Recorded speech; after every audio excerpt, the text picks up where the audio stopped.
저희 함께 오늘 주시는 말씀 봉독하도록 하겠습니다. 창세기 7장 7절에서 9절 말씀입니다. 7절에서 9절 3절 말씀을 저희가 함께 한 목소리로 봉독해 보도록 하겠습니다.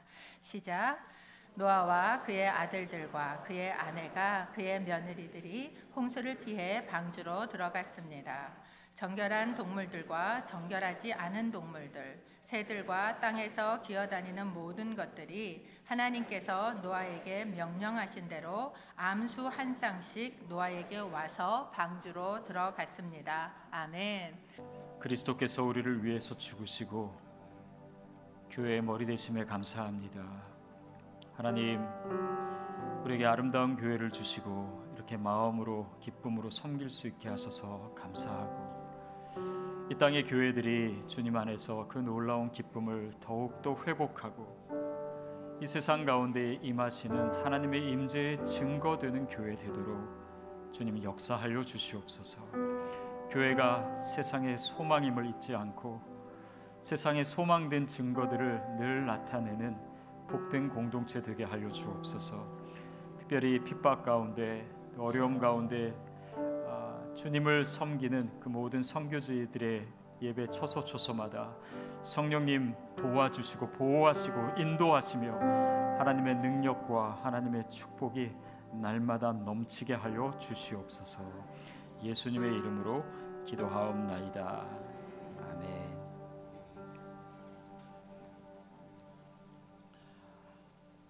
제가 몇 년 전에 어느 한 외부 집회에 참여했다가 그 집회가 이제 여러 목사님들을 모시고 굉장히 은혜로운 시간을 가졌습니다. 그리고 이제 점심 시간이 됐는데 거기에는 이제 큰 컨퍼런스 하는 곳이라 식당도 있고 또 아이스크림 파는 데도 있고, 그래서 아이스크림 파는 데 줄을 이렇게 사람들이 좀 많이 서 있었어요. 근데 그 앞에서 계산하던 사람이 갑자기 뒤로 돌더니 여러분 아이스크림 값을 제가 오늘 다 내겠습니다 이렇게 했어요. 그러니까 막 뒤에 사람들이 너무 좋아가지고 환호성을 지르고 막 박수치고 그랬던 것을 본 적이 있습니다. 그걸 보면서 제가 그때 생각했던 것은 집회에 은혜가 넘치니까 이렇게 은혜의 흔적들이 나타나는구나, 은혜가 전해지는구나, 그런 생각했습니다. 여러분, 하나님의 은혜가 전해질 때는 먼저 우리 안에 은혜가 있어야 돼요. 그래야 표현이 되고 전해집니다. 우리는 지금 이제 창세기 7장에 왔습니다. 여전히 노아는 한 마디도 하지 않습니다. 그러나 은혜의 삶을 살고 있어요. 삶으로 말하고 있습니다. 그의 삶을 통해서 드러나는 그런 이 하나님의 메시지, 하나님의 구원의 메시지, 그것은 그 자체로 은혜였습니다.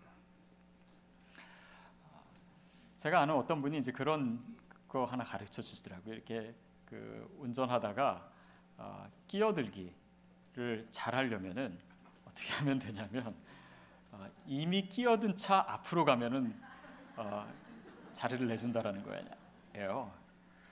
이유인즉 자기가 은혜를 받았기 때문에 은혜를 베푸는데 더 너그럽다라고 하는 것이에요. 여러분, 꼭 이런 거는 실천하지 않아도 되는 것 같습니다. 근데 사실 사람마다 달라요. 사람마다 다르고, 사실 그렇게 한다면 은혜를 악용하는 것도 될 수 있습니다. 어쨌든 이 은혜라고 하는 것은 은혜가 먼저 우리 안에 있고 그것이 흘러가는 것이 올바른 순서인 것 같습니다.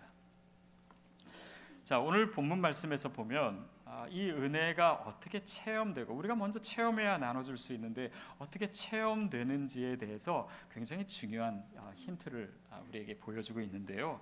우리 본문 말씀 같이 한번 다시 읽겠습니다. 우리 7절부터 9절까지 함께 읽겠습니다. 시작.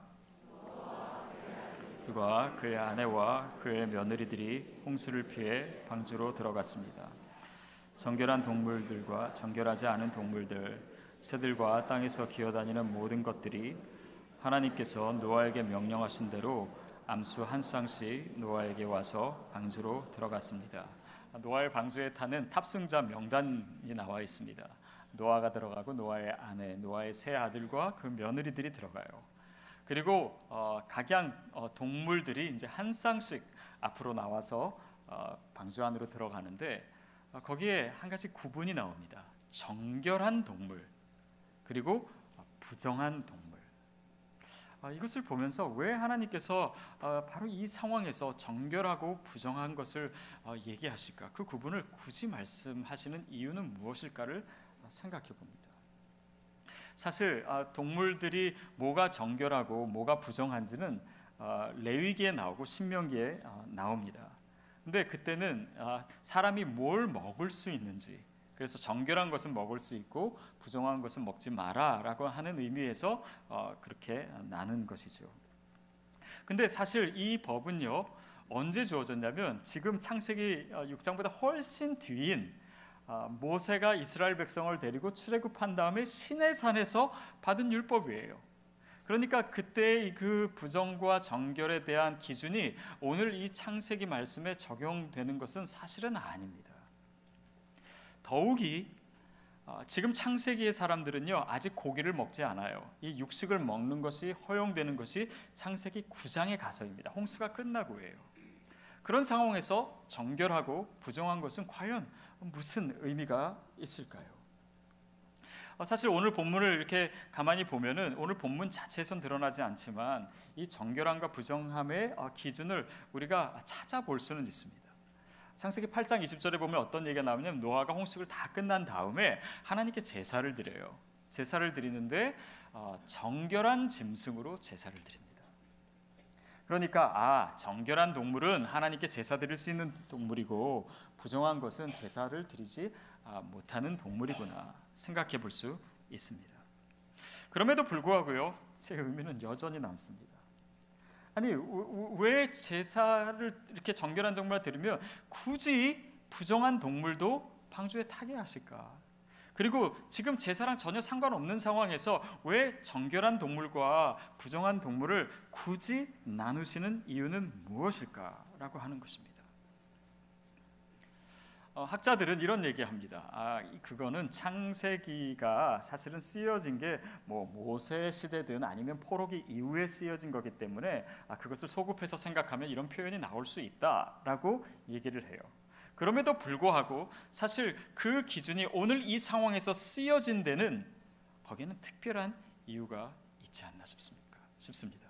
저는 그것을 은혜다라고 생각하고, 만약에 제 해석이 맞다면 오늘 본문에는 이 복음에 대한 엄청난 메시지가 들어있는 것입니다. 한 가지 질문을 여러분께 해보겠습니다.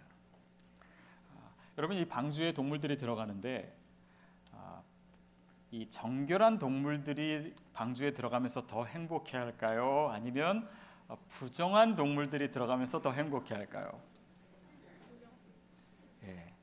제 생각에는 둘 다 아무 생각이 없었을 것 같아요. 동물들이 뭘 행복하고 부정하고 그런 거 잘 알겠어요. 자, 근데 한번 생각해 보십시오. 어떤 남자분들은 이런 얘기합니다. 자기가 제 아내랑 결혼했는데 사실은 자기가 젊었을 때 정말 찌질하고 가진 것도 없는데 내 아내가 나를 구제해줬다고. 이렇게 말하는 남편들은요, 행복한 남편입니다. 근데 어떤 남편들은 그렇게 얘기 안 해요. 내가 구제해 준 거라고 얘기하고 내가 사실 미치는 결혼했다고. 여러분, 그렇게 생각하는 사람이 있다면 그 사람은 분명히 행복하지 않을 것입니다. 그리고 착각입니다. 직장에서 일할 때도 마찬가지예요. 어떤 사람은 정말 내가 이 직장에서 일하는 것이 정말 꿈꾸는 것 같다고, 너무 감사하다고, 그렇게 해가지고 일하는 사람은 굉장히 행복하고 열심히 일할 거예요. 근데 어떤 사람은 내가 진짜 여기 있을 사람이 아닌데 어쩔 수 없이 여기 와서 내가 일하는 거라고, 이 스스로를 이렇게 오버퀄리파이드 됐다고 생각하는 사람은 그 직장에서도 행복하지 않을 것이고 또 그 자리에 맞는 사람도 않을 것입니다. 여러분, 사실은 오늘 우리가 이제 본문을 통해서 생각하고자 하는 것은 우리가 우리 스스로를 그렇게 부족하게 부정하게 생각해야 된다라는 것이 아니에요. 사실 우리가 부정한 것은요, 하나님 앞에서 죄인된 저와 여러분의 실제입니다. 마음으로 그렇게 생각하는 것, 그런 차원이 아니에요. 죄인입니다. 부정한 존재들이에요. 창세기에 보면요, 사실은 이런 내용이 곳곳에 아주 큰 흐름으로 나타나고 있어요. 창세기에 나타난 사람들을 하나하나 살펴보면요, 그렇게 자격을 갖춘 사람이 아닙니다.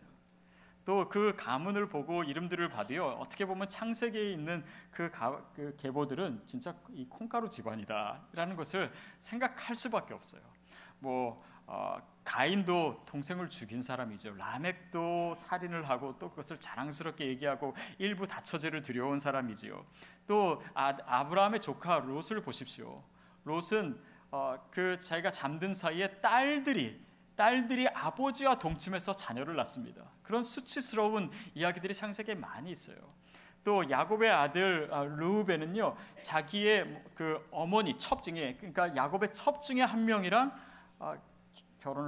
잠자리를 같이 합니다. 그렇게 해서 계보가 이어지는 거예요. 유다는 어떻습니까? 자기 며느리와 창녀로 변신한 자기 며느리와 관계를 맺어요. 그게 계보로 이어집니다. 왜 창세기는 그런 수치스럽고 부끄러운 얘기를 이렇게 많이 담고 있을까요? 그 이유는 이 창세기 자체가 하나님의 은혜를 얘기하려고 하기 때문이에요. 창세기뿐만 아니라요, 이 성경에 이런 얘기들이 가득 차 있습니다. 왜 하나님은 술 좋아하고 늘 취해 있고 또 여자 꽁무니만 따라다니던 삼손에게 그런 초능력을, 그런 초인간적인 능력을 주셨을까요? 사울과 같이 잘생기고 좋은 가문의 사람이 아닌 그냥 이새의 아들 중에서 가장 작은 다윗을 택하셔서 하나님은 왜 왕으로 세우실까요? 왜 예수님의 제자들은 그렇게 한결같이 오합지졸일까요? 이렇게 해서 이 성경 곳곳에 또 계속해서 나타나는 이런 이 연약한 사람, 부족한 사람들, 죄인들의 모습은 하나님의 은혜를 더욱더 선명하게 보여주는 것이에요. 저는 제가 목사를 살면서 주변에 굉장히 영적으로 훌륭하고 또 존경할 만한 그런 영적 지도자들을 많이 만납니다. 그러나 또한 반대로 사실은 경건과는 굉장히 거리가 멀고 인격도 형편없는데 맡고 있는 교회가 막 성장한다라든지, 아니면 굉장히 영향력 있는 책을 쓴다든지, 아니면 그런데도 불구하고 이렇게 전도도 많이 하고 선교도 많이 하는 그런 분도 사실은 많이 봅니다. 근데 이런 것들을 저로 하여금 처음에는 막 혼란스럽게 했는데, 그것을 관통하는 하나의 원리는 무엇입니까? 은혜예요. 은혜입니다. 제 삶의 원리도 은혜입니다.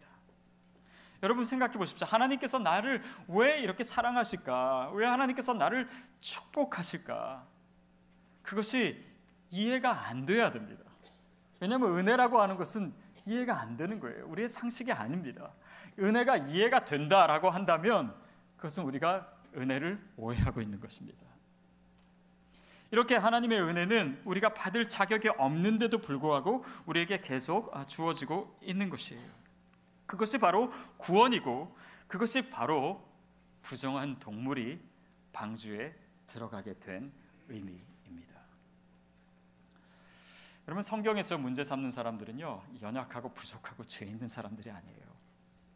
사실 문제 삼는 사람들은 스스로를 의롭다고 생각하고, 나는 정결하다고 생각하고, 나는 문제 없고 다른 사람은 문제 있다라고 생각하고, 그리고 유대인들처럼 자기들이 어떤 특별한 선택을 받았기 때문에 그런 선민의식 가운데, 그 스스로의 의로움 가운데 빠져있는 그런 사람들에 대해서 성경은 굉장히 큰 문제의식을 제기하고 있습니다. 그들은 자신들의 죄의 문제, 죽음의 문제, 구원의 문제에 대해서 갈급하지 않아요. 그러니까 하나님의 은혜도 갈급하지 않은 것입니다. 하나님의 은혜도 그렇게 갈증을 가지고 있지 않은 거예요. 그러니까 이 성경의 가장 중요한 이 복음, 복음을 우리에게 보여주는 그 핵심 메시지, 은혜가 점점 그들의 삶에서 멀어지게 되는 것이죠. 어떻게 우리가 하나님의 은혜를 체험할 수 있습니까? 우리의 부족함, 우리의 죄인됨, 죽을 수밖에 없는 그 내 자신에 대한 절망을 통해서 우리가 은혜에 대해서 갈급하게 되는 거예요. 죄를 인정하지 않으면 은혜도 없는 것입니다. 파스칼이 그래서 이런 얘기합니다. 죄가 많은 것은 분명 악이다. 그러나 죄가 많으면서 그것을 인정할 마음이 없는 것은 더 큰 악이다라는 거예요. 왜냐하면 그런 사람에게는, 나의 죄를 인정하지 않는 사람, 내가 죄인임을 스스로 인정하지 않고 모르는 사람에게는 은혜가 들어갈 공간이 없기 때문이에요. 그렇지만 내가 부정하다라는 것을 알고, 그 처절하게 나의 죄악을 깨닫는 자에게는 하나님의 은혜가 부어지는 줄 믿습니다. 그것을 사도 바울이 로마서에서는 이렇게 얘기합니다. 로마서 3장 23절 24절입니다. 우리 함께 읽겠습니다. 시작. 이 사람이 죄를 범했으며 하나님의 영광에 이르지 못합니다. 그러나 그리스도 예수 안에 있는 구속으로 인해 하나님의 은혜로 값없이 의롭다는 인정을 받았습니다. 내가 죄를 인정하지 않으면요, 내가 죄인임을 모르고 있으면 예수님이 나를 위해서 죽으셨다라는 것을 인정할 수가 없어요. 모든 사람이 죄를 범하여 하나님의 영광에 이르지 못했다고 했는데, 나는 예외라고 하는 사람은 또한 그리스도의 은혜가 나를 위해서 주어졌다라고 하는 사실도 인정할 수 없는 것입니다. 아니, 예수님이 죽으실 이유가 없는 거예요. 왜? 내가 의인인데, 내가 죄를 짓지 않았는데, 나에게 구원이 필요하지 않은데, 나에게 그렇게 은혜가 절실하지 않은데 뭐 예수님이 나를 위해서 죽었다라는 것이 뭘 나에게 이렇게 이해가 되겠으며 그것을 어떻게 믿을 수가 있겠습니까? 로마서 5장 8절에 보면 우리가 죄인 되었을 때, 우리가 의인일 때가 아니라 죄인 되었을 때 그리스도께서 우리를 위하여 죽으셨다고, 그래서 하나님의 사랑이 확증되었다고 선포되고 있습니다. 여러분, 저와 여러분이 하나님 앞에서 누구인지를 보십시오.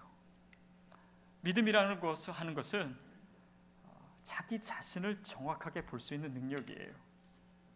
마치 카메라로 이 렌즈를 이렇게 돌려가지고 정확하게 초점을 맞으면 그 피사체가 선명하게 보이듯이, 이 믿음이라고 하는 것이 우리가 성장하면 성장할수록 나의 죄가 더 잘 보이는 거예요. 내가 죄인임을 더 깊이 깨닫게 되는 것입니다. 그래서 나의 실체를 알고 그 실체를 아는 순간 주님의 은혜로 내 영혼이 열릴 수밖에 없도록, 그것이 오늘 우리의 영적인 삶에 있는 그림이고 또 하나님을 만나는 방법입니다. 자기를 부인하는 거예요. 내가 십자가 앞에서 죽는 것, 죄인임을 깨닫는 것. 예수님께서 말씀하십니다. 나를 따라오려거든 자기 십자가를 져야 된다고. 우리 마태복음 16장 24절 말씀 같이 한번 읽겠습니다. 시작. 말씀하셨습니다. 누구든지 나를 따르려거든 자기를 부인하고 자기 십자가를 지고 따라야 한다. 나를 따르려거든, 나의 제자가 되려거든, 나를 믿으려거든 어떻게 해야 된다고요? 자기를 부인해야 돼요. 나의 죄를 깨닫고 이건 아니다, 이렇게 살아서는 주님께 나아갈 수 없다, 이렇게 살아서는 주님께 구원받을 수 없다라고 하는 것을 처절히 깨닫고 내 행위로 구원받는 것이 아니라 오직 예수 그리스도의 의로만 내가 의롭게 될 수 있음을 깨닫게 되는 것입니다. 그래서 자기를 부인하고 자기 십자가를 지고 따라야 된다는 거예요. 여러분에게는 무엇입니까? 무엇이 여러분의 십자가입니까? 여러분, 십자가를 생각하실 때 우리가 꼭 기억해야 되는 것은요, 예수님에게 있어서 그것이 자기의 죽음을 의미하셨듯이 우리에게 있어서 이 십자가의 의미는 나를 죽이는 도구예요. 우리 삶에 힘든 일이 있었다, 그러니까 그게 내 십자가다. 아닙니다. 그 힘든 일로 인해서 내가 죽어야 십자가예요. 이민생활하면서 나 고생 많이 했다고 하는데, 여러분, 그 고생을 통해서 내가 정말 그리스도 안에서 죽는 것을 체험했다면 그것은 십자가입니다. 그러나 내가 죽지 않았다면 십자가 아니에요. 그냥 고생한 거죠. 생고생한 거죠. 우리가 죽어야 그리스도께서 내 안에서 다시 사실 수 있는 것입니다. 깨어지는 시간, 그것은 고통스러울 수 있습니다. 그러나 우리에게 가장 소중한 순간이 될 수 있습니다. 내 자신이 죽는 순간, 내 자신을 부인하게 되고 주님을 만날 수 있기 때문이에요. 하나님의 은혜로 우리의 삶이 열리기 시작하기 때문입니다. 그때가 바로 우리의 믿음이 시작되는, 진정한 믿음이 시작되는 시기이기 때문이에요. 예수를 믿는다는 것은 사도 바울의 고백처럼 내가 그리스도와 함께 십자가에 못 박혔나니 내가 십자가를 지고 십자가에서 죽고 그런즉 이제 내가 사는 것이 아니에요. 무슨 말입니까? 내가 죽는 거라는 거예요. 내가 죽지 않고는 주님이 내 안에 사실 수 없다라고 하는 것입니다. 내가 자신을 부인하지 않고 내 죄를 인정하지 않고 처절하게 내 죄에 대해서 절망하지 않고 그리스도와의 동행이 시작되지 않는다라는 것이에요. 18세기 사제였고 또 케임브리지 대학의 교수였던 이 윌리엄 러가 이런 이야기를 합니다. 같이 한번 읽을까요? 시작. 어떤 사람은 모든 일에 성공한다. 모든 것을 읽는다. 또 어떤 사람은 고난과 실망을 겪는다. 그러나 그로 인해 온 세상보다 더 귀한 것을 얻는다. 여러분 18세기도 아니면 그 이전이든 지금도 이 진리는 변하지 않습니다.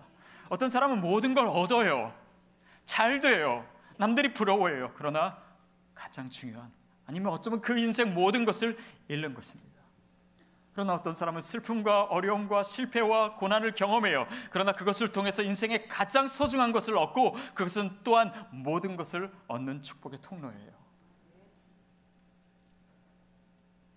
여러분, 우리가 좋은 일이 있을 때도 주님께 회개할 수 있고 또 힘든 일이 있을 때도 주님 앞에 자복할 수 있습니다. 그 깨어짐을 통해서 변화와 구원에 시작되는 거예요. 자만심을 내려놓게 되는 것입니다. 회개하게 되는 거예요. 그것을 통해서 내가 가던 길이 잘못되었음을 깨닫고, 그리고 내 인생에서 내가 추구하던 것, 또 내가 살아가는 이 모든 방식을 주님 앞에 내려놓고 돌아서는 것이에요. 여러분, 그게 바로 회개입니다. 메타노이아예요. 돌아서는 것입니다. 광야에서 길을 잃었을 때 길을 찾은 거예요. 축제의 시작입니다. 하나님의 축복의 시작이에요. 내가 죽고 그리스도의 은혜를 갈급해 하는 가운데 주님을 만나고 이제는 은혜 가운데 살아가는 것, 그것이 크리스찬의 삶의 방식이에요. 제가 지난주에 어느 성도님이 하시는 식당에 간 적이 있습니다. 근데 보니까 식당이 막 수백 명 들어가는 큰 식당이더라고요. 근데 이분이 사업을 잘 하셔가지고 그런 식당이 또 여러 개 있으시대요. 근데 어떻게 이렇게 잘 하시냐고 여쭤봤더니 그분이 그러시는 거예요. 사실은 하나님이 저한테 이 천재적인 사업가 기질을 주셨대요. 근데 그렇게 해가지고 미국에 와서 돈을 많이 벌었답니다. 근데 그게 자신이 사업을 하고 살아가는 방식이었다고 생각했는데 그것이 아니라는 것을 하나님께서 가르쳐 주셨다는 거예요. 한 번은 그 잘 되던 이 사업이 완전히 무너지고 그 가운데 하나님을 만나게 되고, 그래서 이 사업이 내가 하는 것이 아니라 하나님이 하시는 것이라는 것을 철저하게 깨닫게 해주셨다는 거예요. 그래서 이것은 내 재주로 하는 것이 아니라 하나님이 말씀하시면 그 말씀에 순종하면 되는 거구나, 그것을 자신이 깨달음부터 이 사업이 훨씬 더 잘 되기 시작한다는 거예요.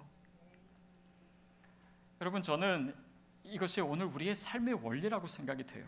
공부를 하는 것, 자녀를 키우는 것, 우리가 살아가는 것도 다 마찬가지입니다. 내 힘으로 할 수 있다고 하는 한 많이 벌고 잘 돼도 그것은 축복이 아니에요. 그리고 잘 되기도 어렵습니다. 그러나 정말 이 사업이 하나님께 속한 것입니다.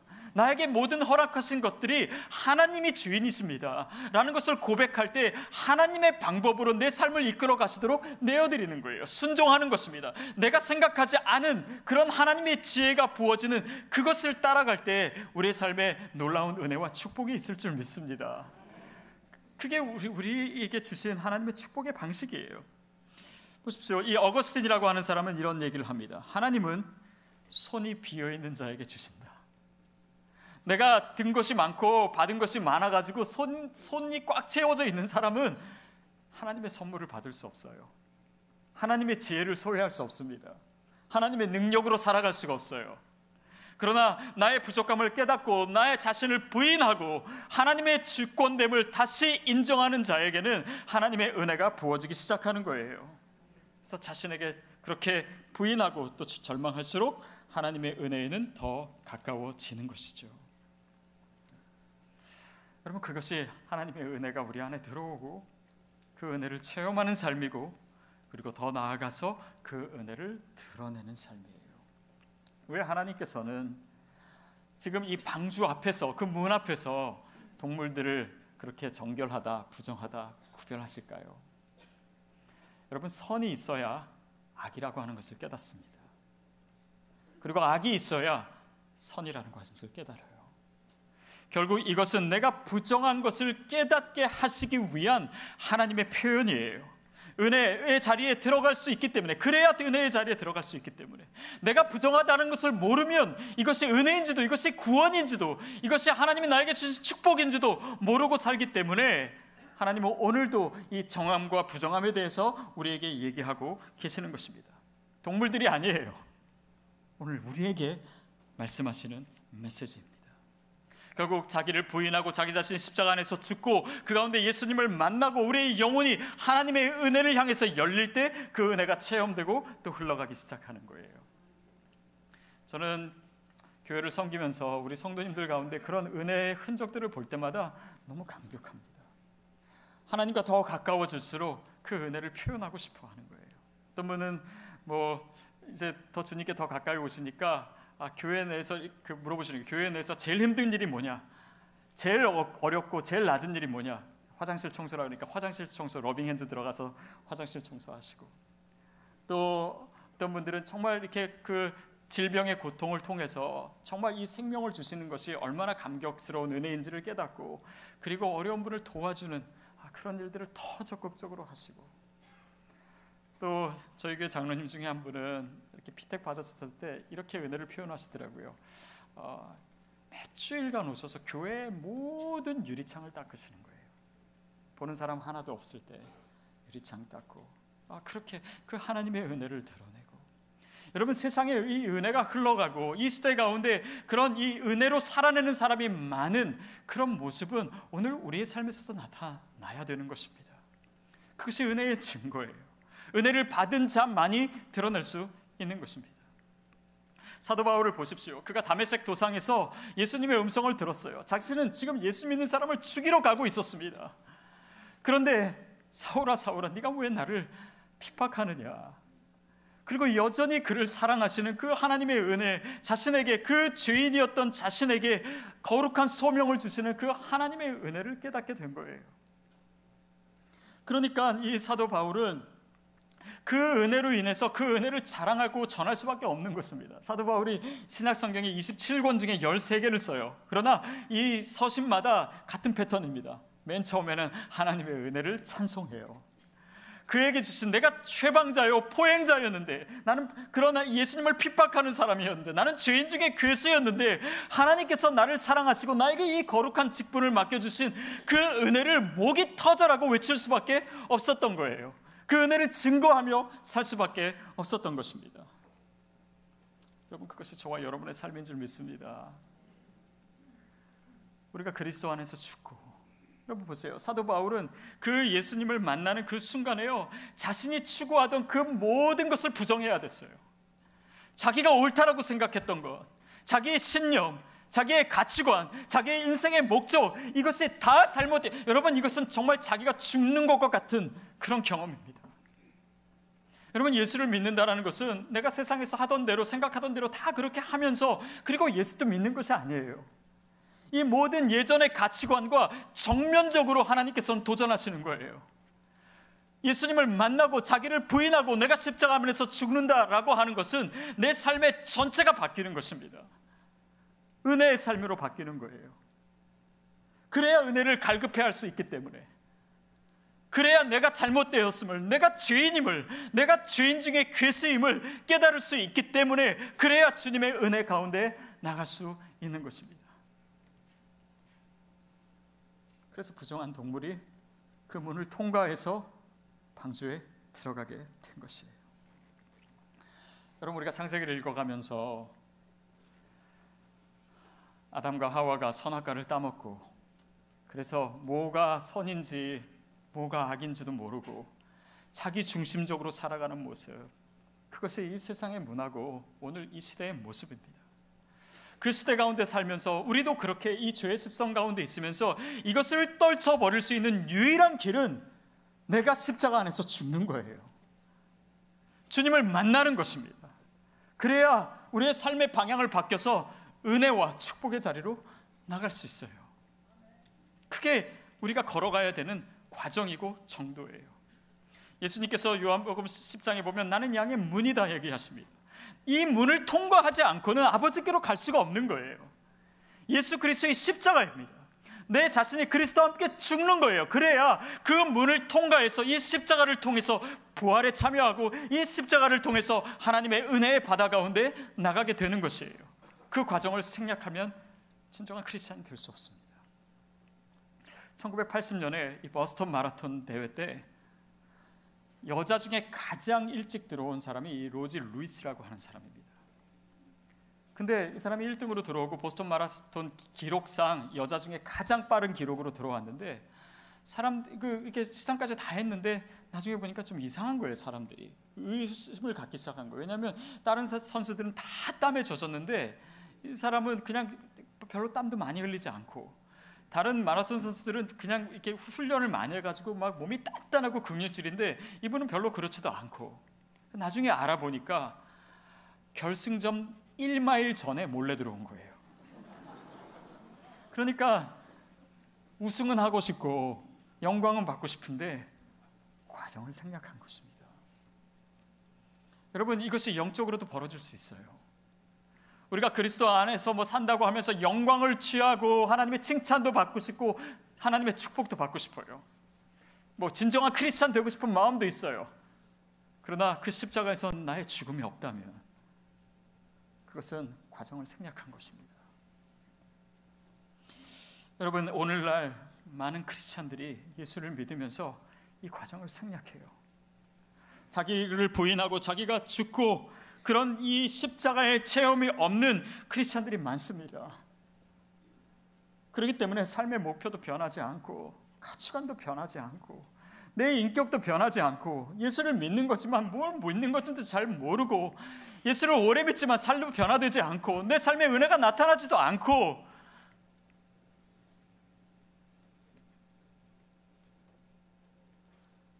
여러분, 그런 분이 혹시라도 계시다면 그 길은 참된 크리스찬의 길이 아닙니다.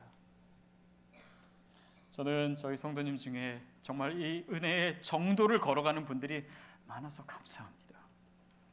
그렇게 해서 삶이 변화되고 은혜가 표현이 되고 은혜를 전하는 분이 많아질수록 우리의 삶의 자리는 분명히 변화가 될 것입니다. 그러나 그렇지 못한 크리스찬이 많을수록 이 시대는 더 어두워지고 다음 세대는 더 소망이 없고 예수 믿는 사람을 통해서 예수를 믿기는커녕 하나님으로부터 더 멀어지는 사람도 많아지게 될 거예요. 여러분, 은혜를 살아내는 것은 무엇입니까? 그것은 단지 죄 안 짓는 것이 아닙니다. 선한 일을 많이 하는 것, 그것이 크리스찬의 삶이 아닙니다. 친정으로 내가 죽고, 그렇기 때문에 주님의 은혜를 소망할 수밖에 없고, 그래서 그 십자가로 인한 하나님의 은혜를 체험하고 그 은혜를 드러내는 삶만이 삶으로 말하는 것입니다. 저는 저와 여러분에게 그런 삶이 이루어질 줄로 믿습니다. 그렇게 그 은혜를 품고 여러분의 삶으로 나아가십시오. 이 오염되고 타락한 세상으로 나아가십시오. 그 세상과 이 시대 가운데 그런 이 깨끗한 정결한 맑은 공기를 불어넣으십시오. 그럴 때 우리의 삶을 보고 그들이 하나님을 보게 될 줄로 믿습니다. 하나님의 은혜에 대해서 그들의 영혼이 열리게 될 줄로 믿습니다. 그런 소망의 통로가 되시는 삶으로 증거하는 저와 여러분 되기를 주님의 이름으로 축복합니다.